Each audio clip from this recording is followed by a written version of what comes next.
we got Saturday, December 18th today, and it is cold here. So I'm in front of a little heater because my feet are freezing. They just mopped the house. And my cat, it's like whenever I film, I've either got the cat that's screaming, or I've got the pig that wants to like bark, bark, bark, bark, bark. Right now, of course, I start filming, and it's the cat. Cat's turn to make a cameo. We'll see.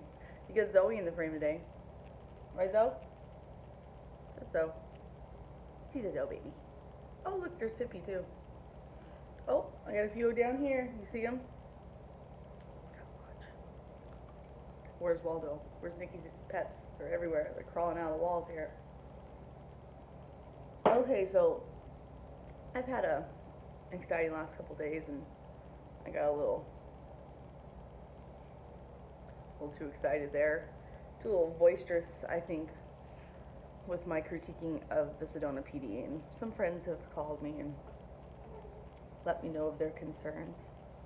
But I've taken their concerns and I've weighed them, and I've weighed that it's just, I'm not going to just start taking down my TikToks because people don't like what I have to say about Sedona PD. It's been 28 years. It's just sitting open. So I brought some visuals. I got like slideshows of like all the paperwork in my TikToks, but like, you know, I haven't done like a video really with like, oh look, there it is, homicide. You see that? Like going into frame? I don't know how well you can see it. That actually says homicide. Little box right here. Bloop. So this is my mother's death certificate. Right here it says homicide. Stephanie Waslishin. Homicide. Exhibit A. Homicide. Exhibit B.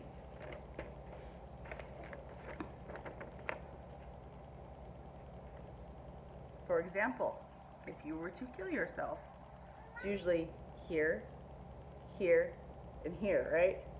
Look at where the gun is. Right here. Like at an angle. Like at an angle. Would anybody put a gun with their left hand? God, I need to get a fucking squirt gun to do this. I don't know exactly how they. Sure, it's plausible. Like aliens are plausible, and you know, like fucking Bigfoot, it's plausible. Aliens are really more possible than Bigfoot. I'll go with that, but. Remember, this gun that we are talking about had 2 shells that were spent. So that means that if she had done this, that she had to have shot that first bullet with only her left hand, that heavy gun that she's not familiar with. And remember, what his story is, it's a murder-suicide because she popped off that first bullet to kill him, remember? Leaving her 2 children to wake up without parents in the morning.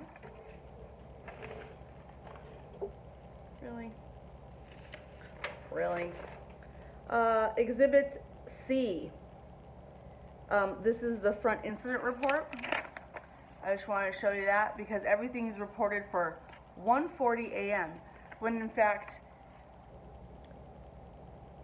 I'm trying to get for sure the hard evidence in my hand of when the first 911 call was made, because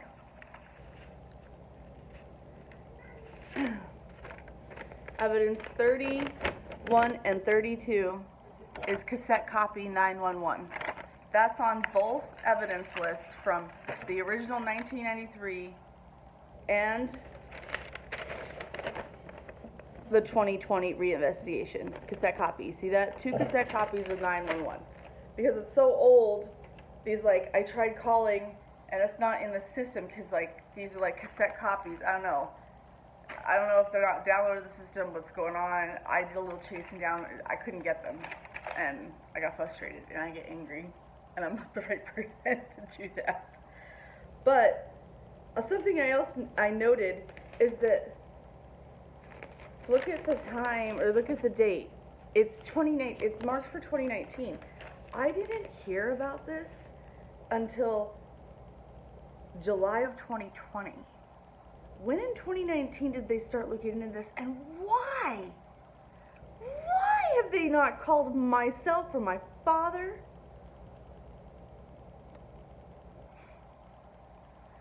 There's no like big long interviews from my aunt in this case file either. I know they had to have interviewed my aunt in great depth, but why is there no transcripts of it? Also, we're gonna get to something else too. I'm gonna get ahead of myself. That was evidence C. We're talking about time discrepancies. There's so many time discrepancies, you guys.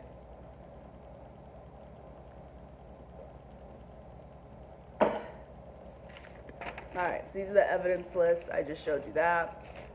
The fact that I'm now noting that it says 19 over there instead of 2020. I was like, oh, it goes back even further.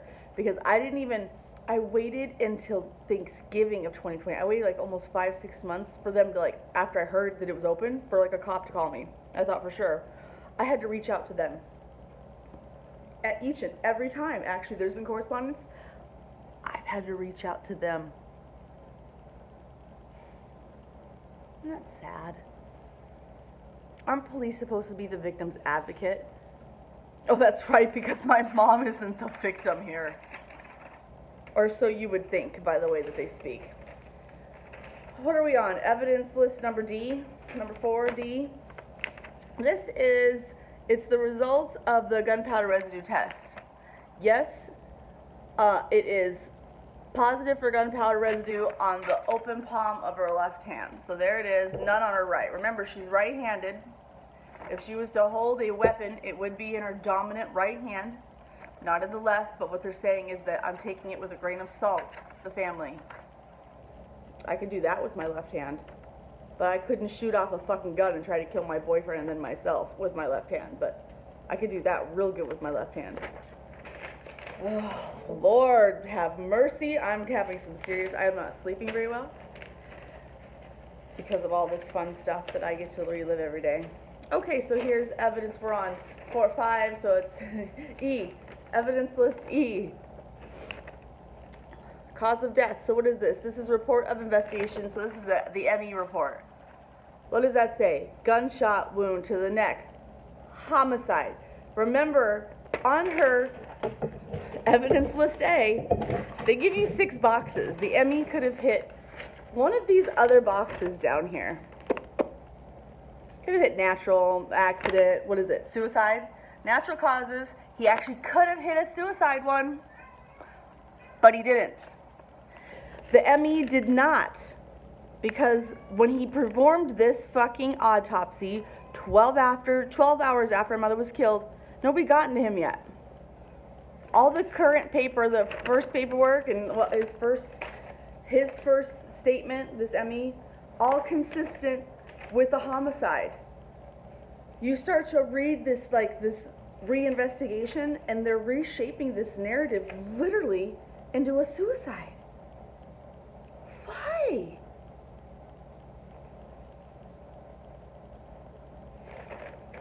He could have put suicide. He had every opportunity to. He also could have fucking said an accident, because that's Russell's story. Suicide, and then it was accident, because he doesn't know what he's saying, because he was drunk and angry, and he's got to account for the fact that he just killed his lady. Oh, report of autopsy. I mean, I really don't even need to show evidence F. I mean, I'm just rambling. And look at this. This was another piece that I wanted to pull. This is the third piece of the evidence list. Or is it only the second piece, because it's typed really small? Yeah, second. So the second sheet of the evidence, this is the second of the 2019. I just love that. They started looking into this. Look, it says right here. All the way back, they relogged this, all this evidence, they started looking back into it in March of 2019. I did not find out about it for over a year later. Almost 2 years until I had to touch base with them to say what's going on. And by then, it was already hot potato. By then, it had already been transferred from this guy who looked into it to a Sergeant Leon. I need to take a break.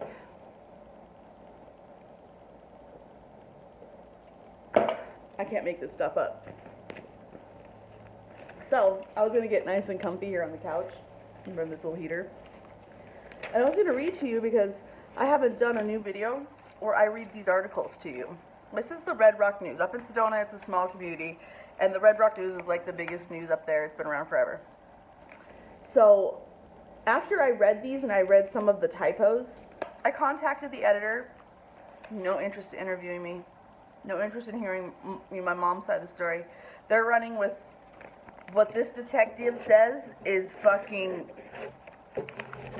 scripture, God's word. Nothing else needs to be quoted. That's the way that I could find those correspondences with the editor of the Red Rock News, but they're not very ladylike. But then again, a lot of my TikToks aren't. I was very angry, so yeah, I do throw down a lot of my vulgarity. And you want to know what?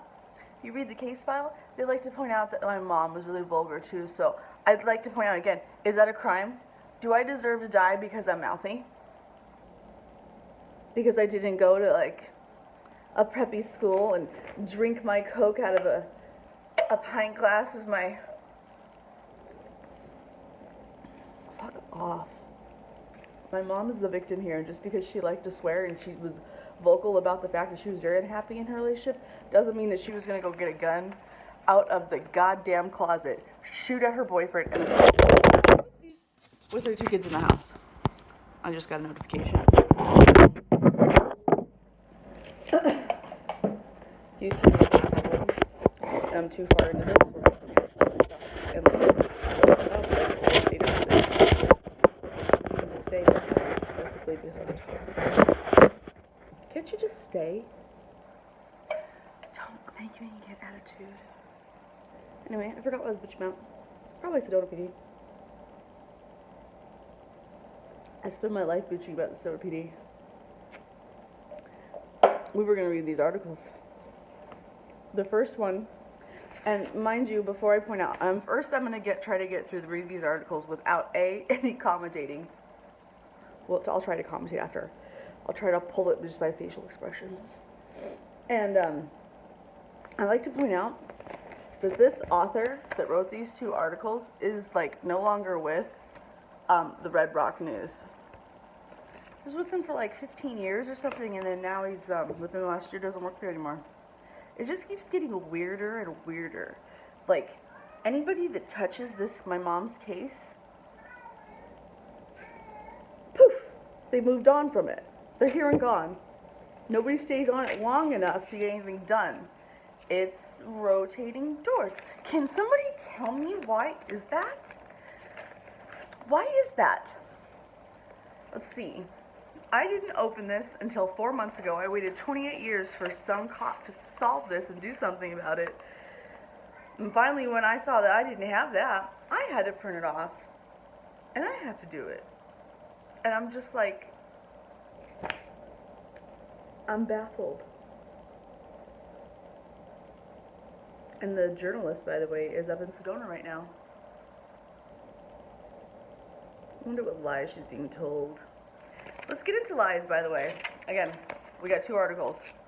This is written by Ron Eland. It was published at the beginning of July 2020. I don't have the exact date because it didn't print off.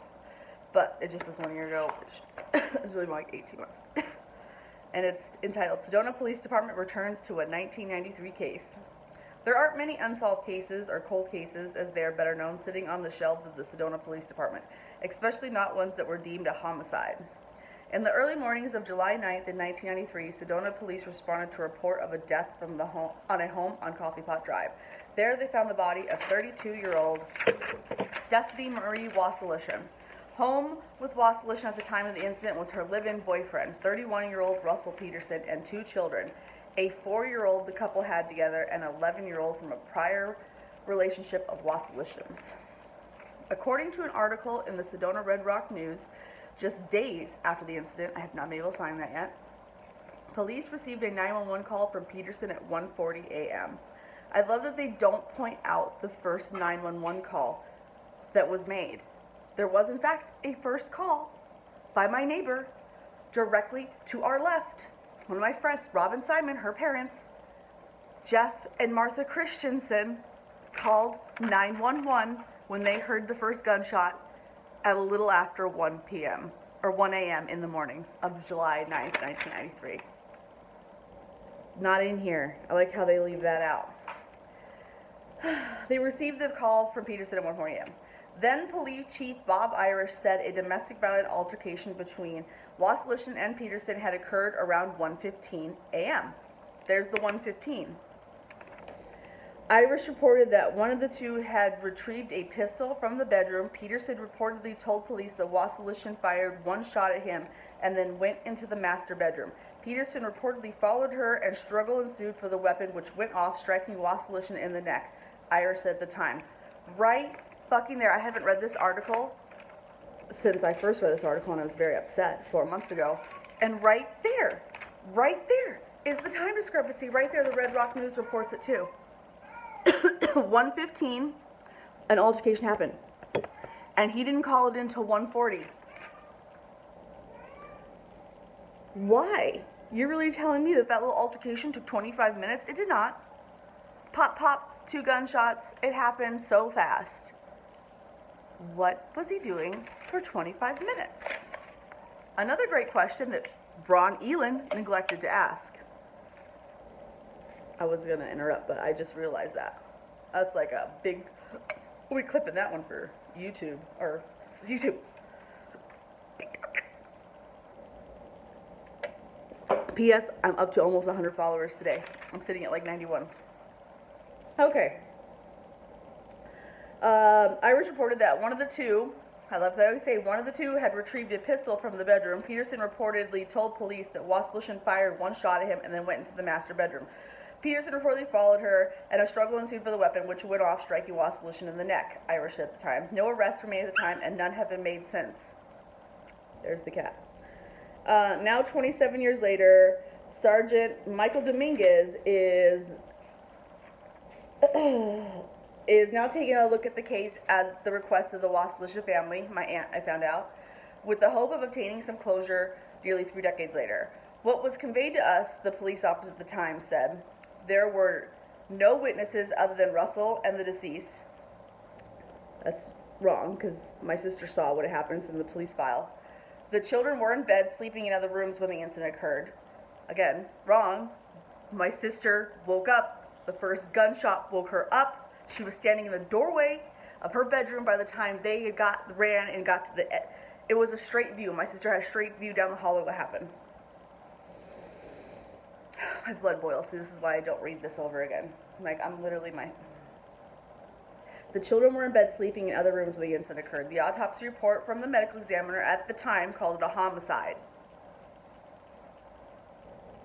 The investigation was completed by the Sedona Police Department, but the Yavapai County's Attorney's Office did not feel as though there were enough evidence to prove a homicide had occurred. That's because you didn't want to look hard enough, because why? Pull the phone records. You even stated right here that the altercation happened at 1:15 and he reported it at 1:40. How do you account for 25 minutes, 20 minutes, 15 minutes? In a life or death situation, my mom still could have been alive. She was dead instantly, but what if? He knew she was dead and he panicked. He took a shower. He put laundry in. It gets me so mad reading this, and I'm not gonna...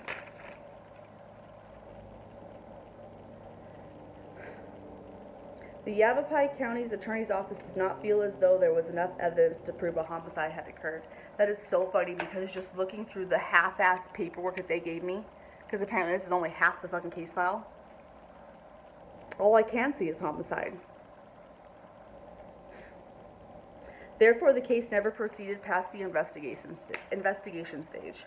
With time and advances in the investigative training and technology, Wasserlichen's family had asked the Sedona Police Department to reopen the investigation to see if the homicide can be proven. Dominguez said the first thing he did when he was asked to take a look at the case was to immediately seek out cause of death. They, Wasserlichen's family, want resolution because they firmly believe that this was a homicide and not a suicide. With potential homicide cases, there is no statute of limitations. Therefore, an investigation can be reopened regardless of the amount of time that has passed. and the case is still considered an open investigation because the medical examiner stated the cause of death was homicide, yet it never went to court. Why? Based on the evidence I see, there's more to the story than that of a suicide, Dominguez said. Can I tell you that it was homicide with 100% certainty? No.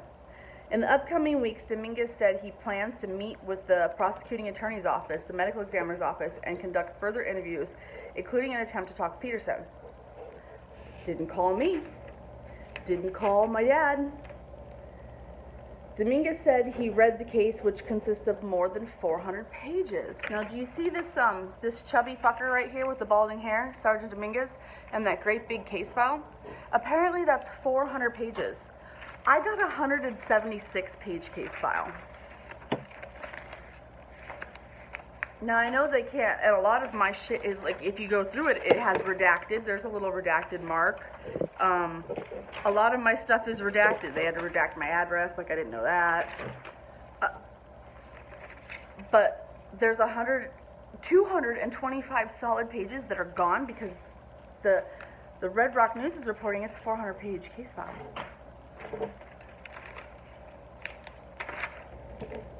That's something I'd like to see. Okay, which consists of more than 400 pages, more than once. When reviewing it, he attempts to look at it through the eyes of an investigator in 1993, but he uses his skills and training to fill in the blanks. It is so funny. So funny how you're using your new age techniques. You please explain to me how a woman of a smaller stature was able to get off that first bullet with their left hand, because there's no gunpowder residue on her left, because, I take it with a grain of salt, that she could have... What did he do? The main thing is right now, I even have proof right here. What did he do for 25 minutes before he called 911? Why would an accident or a suicide take a shower, do laundry, call his dad before he called 911?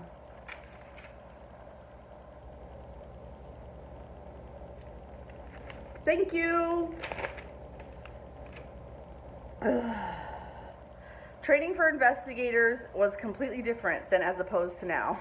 He says, my job is to see if I can find something else or a different avenue or something that is different perspective, essentially you can think of it as another pair of eyes looking at it with different knowledge to ask, is there something we can show that a crime occurred or not? It goes both ways. I could turn around and find out that it was a suicide. For me, it's not a win because someone died, but at least it creates closure. So in the first article, it sounded like he had an open mind, right? 3 weeks later, the Red Rock News posts a follow-up article to that. It is quoted by the same author, mind you, as such. Sedona Police Department adds more pieces to puzzle in 1993 death. Sergeant Michael Dominguez of the Sedona Police Department is attempting to put the pieces of a 3-decade-old puzzle together using little more than a 400-page document attempting to bring closure to the family of the deceased. On July 9, 1993, Sedona police responded to the home on Coffee Pot Drive following a report of a death. There they found the body of 32-year-old Stephanie Marie Wasselishin. With her in the house at the time of the incident was her live-in boyfriend, 31-year-old Russell Peterson, and 2 children. A 4-year-old, wrong, she was 3, the couple had together, and wrong, I was 10, a 12-year-old with the Wasselishin's prior relationship. According to the article in the Sedona Red Rock News, just days after the incident in 1993, police received a 911 call at Russell Peterson at 1:40. There's that 1:40 again. This is important. Then Police Chief Bob Irish said a domestic violence altercation between Wasselishin and Peterson had occurred around 1:15 a.m. There's that 1:15 again in the 25-minute gap. I knew I saw the 1:15 in the case file. Peterson reportedly told police that Wasselishin fired one shot at him and then went into the master bedroom. Peterson reportedly followed at her and a struggle ensued with the gun. The gun went off, striking Wasselishin in the neck, Irish said at the time. While the medical examiner at the time ruled the incident a homicide, no arrests were made and none have been made since. Dominguez said he went into reopening of the case with an unbiased mind and in reviewing the report more than once feels that something happened that night but is not listed in the documents. Gee, because she was leaving him. If you talk to my dad, you would know the whole conversation that they had the night of her homicide. She was leaving Russell. This is so frustrating. Do you know how frustrating this is? Reading a news article about what the police are doing. I get so mad. And that's what propels me forward, because you're worthless. But what exactly that may be is not so clear. The 1993 medical examiner's report states that in a discussion with the Yavapai County's attorney's office, Wasserlichen was right-hand dominant, but that the gunpowder residue from the .44 Magnum revolver was found on both sides of her left hand. The character of the wound is such that it is a contact wound next to the skin, and the presence of the gunpowder residue on the left hand is more consistent with the deposits of a defensive posture than with any self-inflicted injury, whether intentional or otherwise. Gee, the original report states. I love how they always say the original report, because the original report states what happened, what they saw, and then somebody got to them. Everywhere I turn, somebody's gotten to them. It remains the opinion of the pathologist that the manner of the death is homicide. So it remains that. The entry wound was on the left side of Wasserlichen's neck, near her jugular vein, at the exit of the right rear side of her neck. If you are solely focused that she was right-handed individual and that they could only have used her right hand, which to me is not practical, then having that trajectory would have been difficult, Dominguez said. Is it possible? No. However, if you take the pistol and put it in the person's left hand and you move the gun up, it's exactly at the location of the entry wound. Okay, so again, they're talking about the second bullet. Remember, one bullet was shot before this from the hallway and it hit by the front door panel. That's the trajectory of that bullet. So you're going to tell me, I'll bet you if you line it up, because he was tall and she's short, that where her arms lies, even in her left hand, that wouldn't line up. I hate you people. The family has over-focused on the fact that she is right-handed and that she could have only have done this with her right hand, Dominguez said. One has to take the theory that Wasserlichen could have used her dominant hand to shoot herself with a grain of salt. He used himself as an example, being right hand dominant, but over half of what he does in everyday life is with his left hand. In most cases, there is a contact wound on those who commit suicide with a gun, Dominguez said. In homicides, the gun is not normally pressed up against a victim. That's a statistic, not an absolute, Dominguez added. Last week, Dominguez met with Yavapai District our medical examiner, Dr. Jeffrey Nine, to review the case. He showed him the 1993 report and the autopsy photos. He told me that based on what he had in front of him, he was not able to make an assessment in terms of manner, being suicide or homicide or unknown, Dominguez said. I think that was a fair assessment, and I trust Dr. Nine because he has been doing autopsies for a very long time. First of all, that is a ridiculous quote to put in here. I think that's a fair assessment, and I trust Dr. Nine because he has been doing autopsies for a very long time. Are we trying to rhyme with Dr. Nine?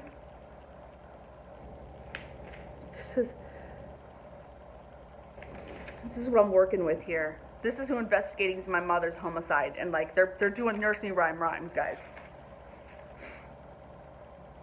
I love how in everything, the original report, homicide, everything's homicide, and all of a sudden it's.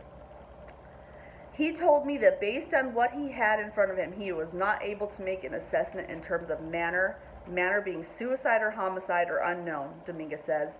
I think that's a fair assessment of his ridiculous statement. So now he's retracting his homicide. Now it's I don't know. I don't know. This doesn't change anything for me. My direction from the beginning was to take the information I had to make a determination on, can I show that a crime occurred or not? I can. Based on what I'm seeing right now, I can see a crime here. I cannot see a crime here for me to be able to say there's probable cause. You're a fucking blind motherfucker. Dominguez's next step is to go to Phoenix and hope that Peterson will be willing to discuss what happened the night 27 years ago. Hope? This investigation's open. He's the only suspect. Get him in a fucking room. Get left. You're fucking kidding me. At the time of the incident, police interviewed Peterson on 3 separate occasions. Yeah, they're ridiculous in this police file. Within a week's time, Dominguez said, that's it at the time. 3 separate occasions at the time, guys. That's what they put in. So funny. So funny. Peterson claimed that Wasserlich went into the bedroom, retrieved the gun, fired a shot at him while he was sitting on the couch. Dominguez said that they only have Peterson's account to go by, so there's no way to determine who fired that first shot in the living room, which was later recovered from the wall. The report states that Peterson said Wasserlich and then went back into the room and he followed her and then shot herself. This is so ridiculous.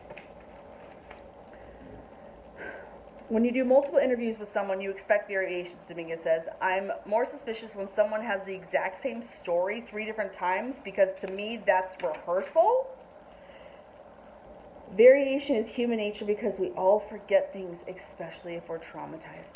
This guy is just like, he's feeding. What the fuck, dude? The initial police report states that Peterson began performing CPR while on the phone with 911 operator. When police and emergency personnel arrived, Wasserlich was pronounced dead at the scene. So when he called 911 at 1:40, he was performing CPR. So what was he doing for the 25 minutes before he called 911? Because the altercation happened at 1:15. You really think that their whole little scuffle took 25 minutes?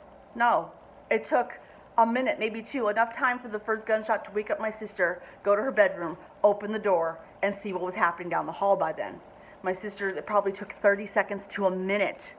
So what was he doing? He was not performing CPR. So he didn't call 911 until 1:40. I'm so disgusted. This is why I haven't read this article. The first time I read this, I wrote them an email. Peterson reported to the police that the two had been drinking and arguing. Wasserlich's drug alcohol content was listed as 0.17, which to put into perspective is currently twice the legal limit to operate a motor vehicle. Thank you. Thank you for pointing out the victim who was home all night, off of work by 5:30 and home tending to her children. So by the time she lost her life, 7 hours later, she'd already been home and relaxing. She wasn't driving a car, but thank you for pointing that out. Victim blaming 101. Victim blaming 101. Love this. Nowhere in here do they list Russell's blood alcohol level.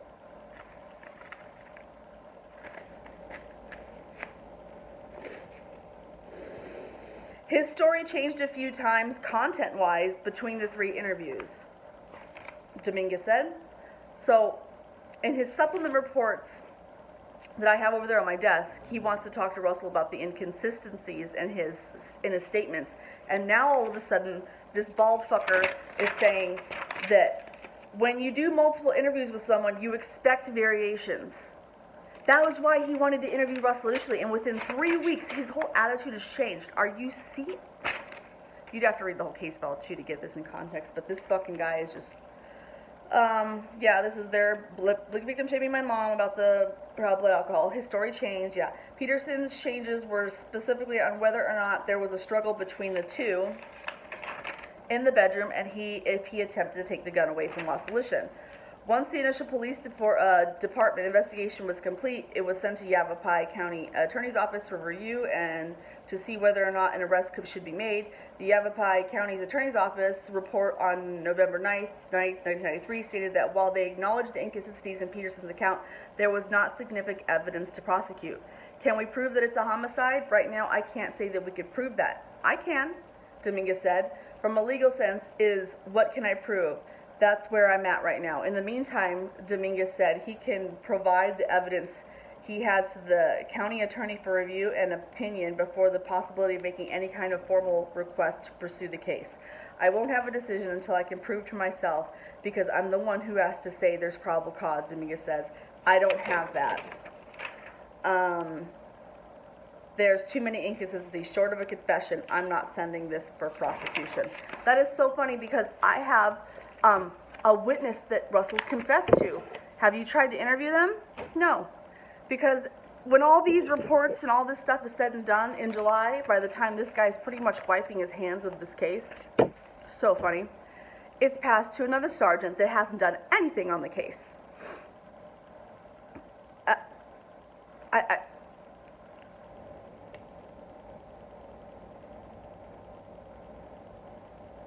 I am speechless because this is what I'm dealing with.